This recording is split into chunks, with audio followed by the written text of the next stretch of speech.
Rodrigo, tudo bem? A paz? Shalom, bom. Estamos aqui para mais uma aula, né? Nossa sexta aula sobre os reis de Israel, né? E uma aula contando aí um panorama, né, de todos os reis. E a gente está trazendo também nessas aulas, né, Rodrigo, muita conexão com os nossos dias atuais, né?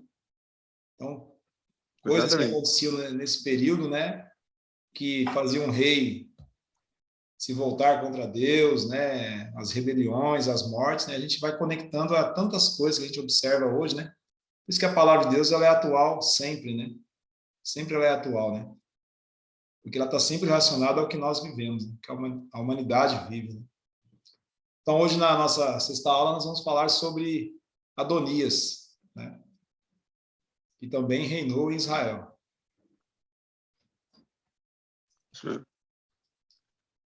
Adonias, né? Aqui nós não temos o período, né, de reinado, mas nós temos o período que socorreu, né, 970 aí, provavelmente antes de Cristo. Né? Por volta do ano 970, e ele é considerado o rei miojo, né? Que ele chegou e saiu, é coisa de 2 dias. E nós vamos ver, no decorrer desse estudo, que lá na frente, né, depois da divisão do reino de Jeroboão com Roboão, somente no reino do norte, nós vamos ver que tem muito disso. Rei relâmpago, que sobe no poder e já cai.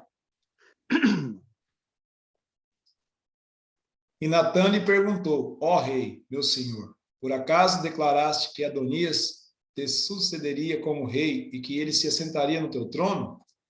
Hoje ele foi matar muitos bois, novilhos gordos e ovelhas. Convidou todos os filhos do rei, os comandantes do exército e o sacerdote Abiatar. Agora eles estão comendo e bebendo com ele e comemorando. Viva o rei Adonias. 1 Reis 1, 24 e 25. Então vamos entender isso. Adonias sabe que Davi já está velho, cansado. Ele sabe que Davi já havia passado por um processo muito pesado, que Absalão, como nós acabamos de estudar, havia tomado o trono dele, depois Joabe matou Absalão. Ele já tinha se desgastado tanto com aquele filho maligno, né, chamado Absalão. E agora ele velho, ele está esperando o momento que ele passaria o trono para Salomão, pois ele queria continuar rei até a sua morte. E aí sim Salomão ser ungido rei. Mas Adonias montou uma estratégia. Ele diz: olha, meu pai Davi está velho. Salomão ainda é inexperiente. Lembrando que Salomão se tornou muito experiente depois que se tornou rei e pediu sabedoria para Deus. Ele falou: eu vou usurpar o trono, eu vou tomar esse trono. Eu não vou obedecer ao meu pai. E se eu me proclamar rei, o meu pai já não vai ter força para reagir. Então ele juntou os sacerdotes, ele juntou o povo, juntou o exército, convenceu de que ele seria um ótimo rei. E aí o povo, manipulado por ele, o proclama rei. Só que isso chega aos ouvidos de Betseba e também chega aos ouvidos de Natã. Então, Natã corre lá para falar com Betseba, para falar com Davi. E aí Betseba, mãe de Salomão e Davi, vai lá, e Natã, Betseba e Natã vai falar com Davi. Davi já velho, doente, prostrado, diz: olha, Adonias virou rei. O povo sacrificou animais, os sacerdotes, o povo está gritando: viva o rei Adonias. E quando Davi ouviu isso, a ficha caiu. Mais um filho meu está se levantando contra mim. Imagine que toda a história de Absalão veio na mente de Davi naquele momento. Porque que ele pensou: nossa, será que eu vou ter mais um Absalão? No final da minha vida, eu acabei de enfrentar um filho que tomou o trono de mim, agora mais um. A gente chama Adonias do rei relâmpago, porque ele foi proclamado rei. O povo gritou rei de Israel. Mas ele subiu no poder, deu um prazo de 2 dias e saiu. Nós vamos ver isso. Mas veja bem a maldade desse homem. Mas o que eu gostaria de chamar a atenção é para a estratégia dele. Ó, o pai, Davi, velho, cansado. Ele acreditou que Davi não teria força para reagir. Mas Davi teve, nós vamos ver. O meu irmão, que é o queridinho do papai, que vai ser rei segundo Davi, é inexperiente. Se eu convencer o povo, sacerdotes, exército, de me proclamar rei, Pronto, meu pai morre, eu mato a Salomão e eu vou reinar sobre Israel. Esse era o plano de Adonias. E no início deu certo, veja bem, no início deu muito certo. Por quê? O povo foi, o sacerdote foi, o exército foi, proclamou ele rei, o povo todo gritando, viva o rei Adonias. Mas isso chegou aos ouvidos de Davi, e ele não contou com um detalhe. Apesar de Davi estar velho, apesar de Davi estar no fim da vida dele, ele ainda era a maior autoridade de Israel. A palavra de Davi ainda valia. E nós vamos ver os enrolados desse negócio. Qual o significado do nome Adonias? Adonai é Deus. Olha, toda vez que eles falavam, que ele pronunciava o nome dele, Adonias, ele tinha que lembrar de uma coisa. Adonai é Deus. Mas ele não respeitou esse Deus, né?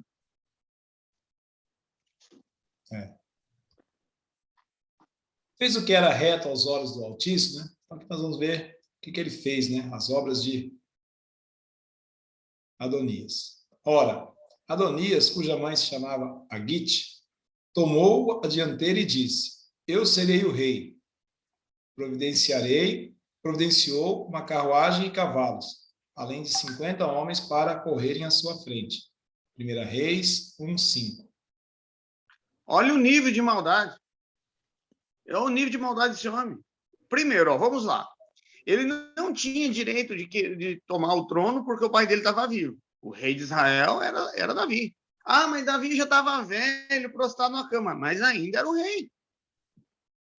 Ele não tinha perdido a sua autoridade. E aplicando isso nos nossos dias, nós vemos isso. Quantos pais, né, depois que ficam idosos, às vezes prostrados na cama, o filho aproveita, né, para tirar a autoridade dele. A gente vê muito isso no mundo, né? Principalmente pais que têm empresas grandes, grande condição financeira, aí o pai está lá prostrado na cama, idoso, o filho acha que ele não tem mais autoridade nenhuma. Foi o que aconteceu com Adonias. Ah, meu pai está velho, prostrado na cama, ele não tem autoridade mais nenhuma. Eu vou me chamar o povo. E aí ele chama sacerdotes, ele chama o exército, e ele fez uma estratégia, humanamente falando, perfeita. Por que ele fez? Ele pegou a autoridade religiosa e militar. Ele convenceu o exército e convenceu o sacerdote. Ele falou: as autoridades, né, religiosas e militares estão do meu lado. O que Salomão tem? A palavra do meu pai Davi. Mas Davi está velho, prostrado. Ele não vai ter força para me tirar do poder. Mas Adonias estava errado. Quais os pontos positivos e negativos de Adonias? Um positivo, filho do rei. O único ponto positivo é esse. Pelo menos ele era filho do rei. Ou seja, um certo direito, né? Ele tinha. Então, não era uma pessoa que não era da linhagem de Davi, era pelo menos um filho do rei. É o único ponto positivo que tem na vida desse homem. Negativo, amou o poder. Mais um, hein, Marcos? Mais um. Eu gostei dessa tua ideia, de a gente pegar, depois no final, marcar todos os reis que caiu por amar o poder e fazer uma analogia, né, pessoal? Então, vamos fazer um resumo aí, né, desse curto reinado aí de Adonias, né?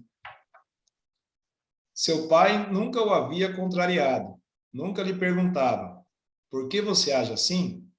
Adonias também tinha boa aparência e havia nascido depois de Absalão. 1 Reis 1:6. Mais um problema de Davi.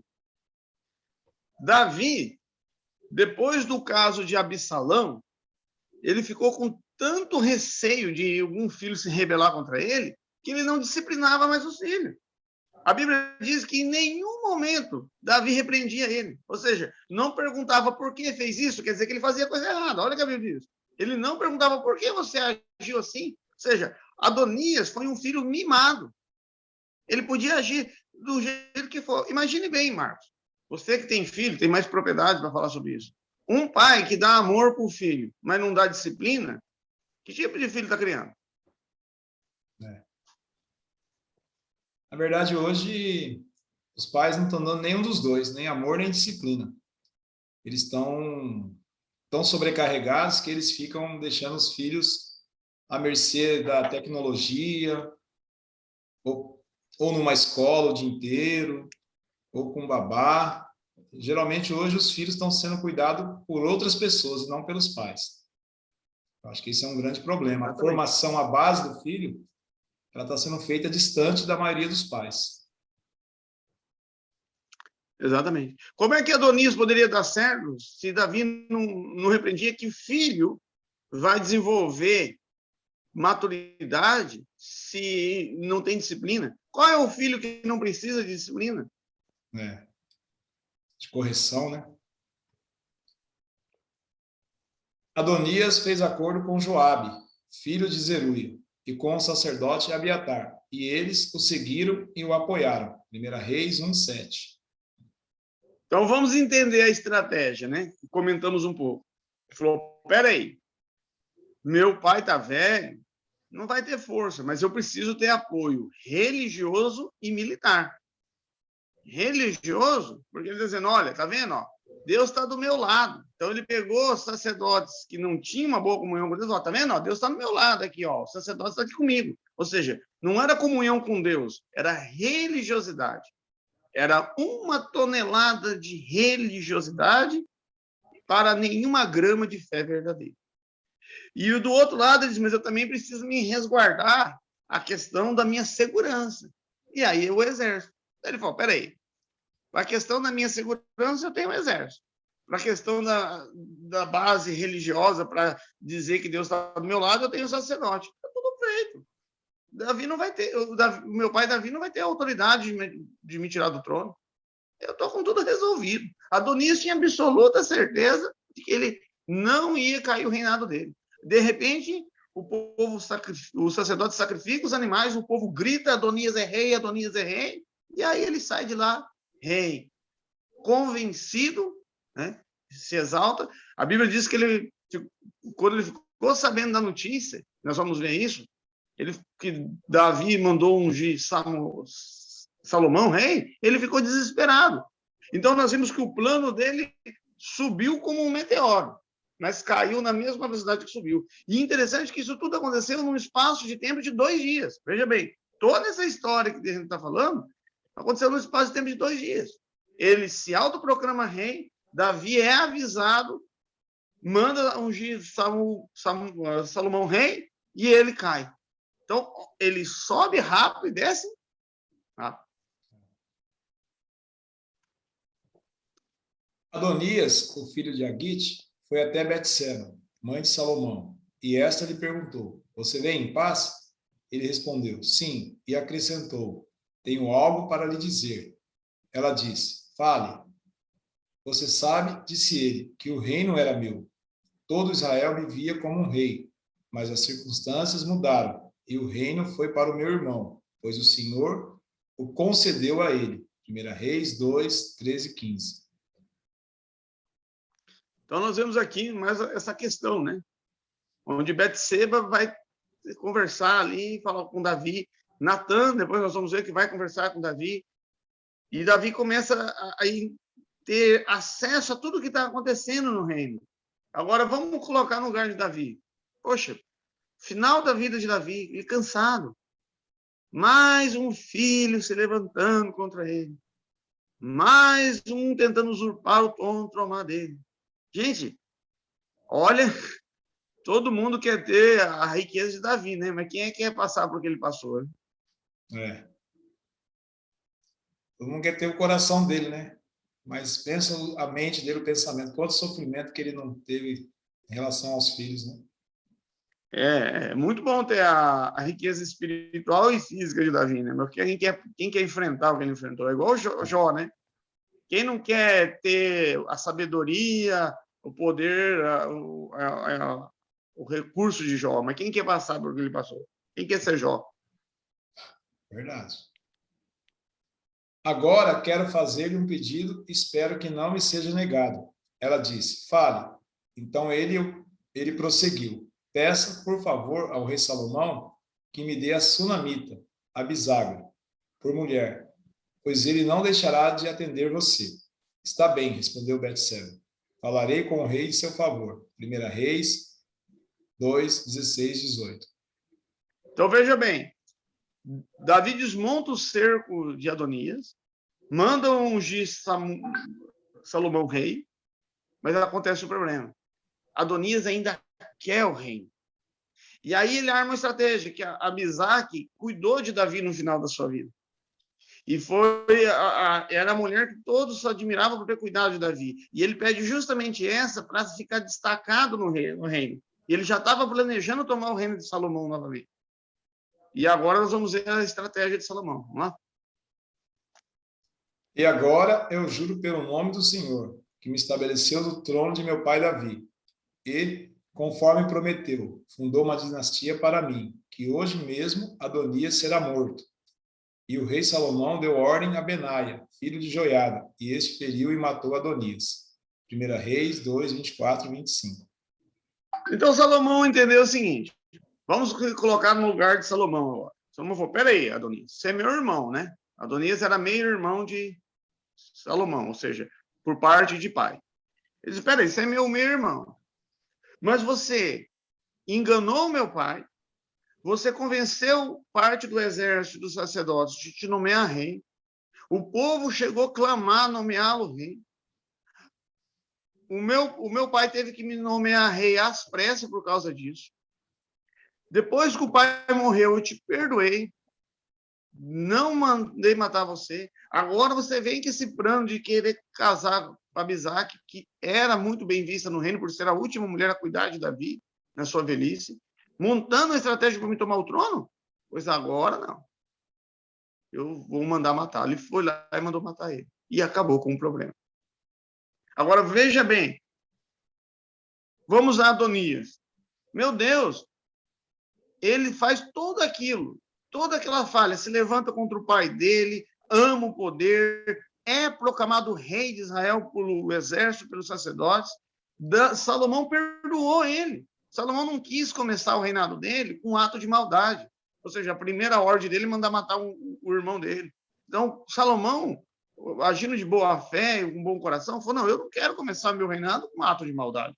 Perdoa. Começou o mandato dele com um ato de perdão. Falou, perdoa, Adonias.